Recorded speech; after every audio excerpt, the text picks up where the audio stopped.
Happy Thanksgiving, everybody. This is Jube from Section 122, getting you ready on ArgosEndzone.com for your Week 15 action as the Argos host Saskatchewan Roughriders on this Thanksgiving month. What? What do you mean it already happened? What do you mean it's 16? Are you sure? How come I don't remember that? It's like something horrible happened and I blocked the entire day from my memory. Was it really? Well, okay. We'll call this take 2. Yeah. Hey everybody, it's Jube from Section 122 on ArgosEndzone.com, getting you ready for Week 16 action as the Argos host the Montreal Alouettes on the Argos annual pink game. Remember, real men wear pink. It's all in support of fighting women's breast cancer, because, hey, let's save the boobs. So Argos coming off, apparently, a really traumatic loss against the Saskatchewan Roughriders.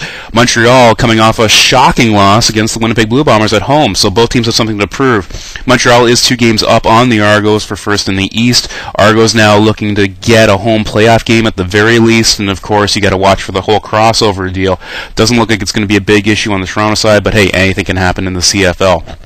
Unfortunately, Argos still going to be without pivot Ricky Ray and starting running back Chad Cackert. Both guys will be sidelined again this week. Montreal still missing. Is it S.J. Green that's out? They're missing the slot back. I hate Montreal, so I really don't care what's going on there. The one thing that was kind of interesting from last week was Anthony Calvillo in a post-game interview. Looks like he dropped an F-bomb, which, hey, I respect because you're getting the message across. This, I think, is going to be kind of interesting to see which is the more motivating factor, as Calvillo kind of called out his entire team, saying that they've got to produce better and be more consistent going into the playoff stretch. And Scott Milanovic, head coach of the Argos, said he takes 100% of the blame for not preparing the team for last week against Saskatchewan. So it'll be kind of interesting to see if Montreal will be fired up by the fiery rhetoric of their starting quarterback, and if Toronto can be buoyed by the brutal honesty of their head coach. It'll see which one of those factors jumps out and bites it and takes control here on Sunday. I'm looking for a big bounce back game from Toronto because, quite frankly, it looked real bad. I myself am not a fan of booing the home team because, let's face it, they're professional athletes, been playing for a very, very, very long time. They know what's happening on the field and they know it's not going well, and they don't need a reminder from all the fans how much they're disappointed.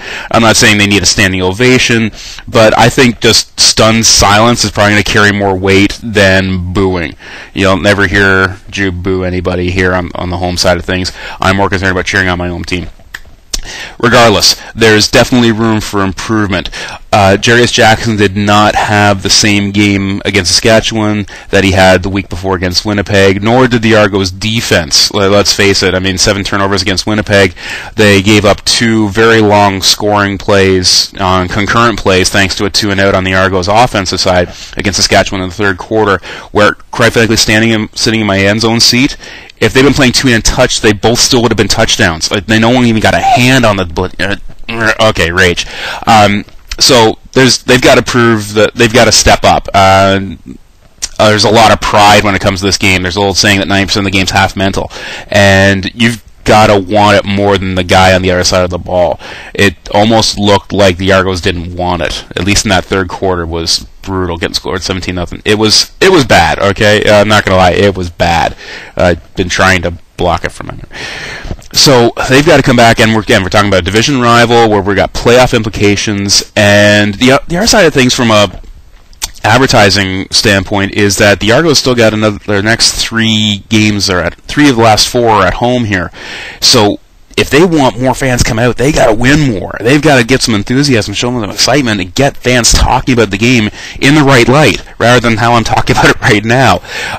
I'm always going to be there. It's just what I do.